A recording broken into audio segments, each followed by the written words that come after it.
Les répercussions de la pandémie se font encore sentir, notamment en ce qui a trait aux dépendances. Des données du CIUS de la capitale nationale obtenues par TVA Nouvelles démontrent une tendance à la hausse au cours des 5 dernières années.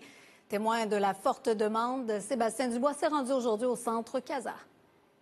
Oui, on est à pleine capacité, autant à l'interne que pour les services d'accompagnement à l'externe. Organisme à but non lucratif qui offre des services spécialisés de prévention et de traitement des dépendances, le Centre CASA gère une forte demande. Maxime Véraud est responsable des programmes de jeux pathologiques et cyberdépendance. On traite encore aujourd'hui des dépendances qui se sont développées ou aggravées durant la pandémie. Il y a eu toute une panoplie aussi d'émotions qui ont été suscitées par la pandémie, l'ennui, l'isolement, l'anxiété. Fait que ça a été comme une forme de refuge ou peut-être un phénomène de compensation pour des joueurs qui avaient peut-être déjà un profil modérément à risque et puis plus élevé à risque aussi, qui ont peut-être un petit peu basculé davantage dans leur activité. D'après des données du CIUS de la capitale nationale, plus de 1000 usagers sont en attente d'évaluation, de services ou de suivi au Centre de réadaptation en dépendance de Québec.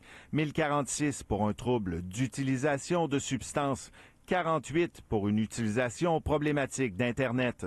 On va voir que la personne va adopter les comportements d'usage de substances, de jeux ou peu importe, en réponse à des besoins qui ne sont pas comblés, qui ne sont pas satisfaits, à des états émotionnels que la personne n'a pas d'outils pour gérer adéquatement. Donc, d'une dépendance à l'autre, la fonction ou un peu la dynamique va être très semblable. Une dépendance, rappelle-t-on, au Centre CASA qui n'a pas de visage.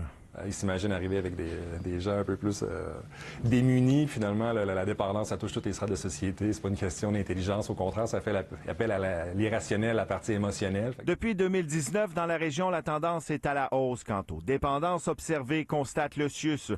Comme intervenant psychosocial, Olivier fait de la présence animalière avec Gabi un atout. Puis il y a beaucoup de gens ici qui se retrouvent en thérapie puis qui laissent leur chien à la maison.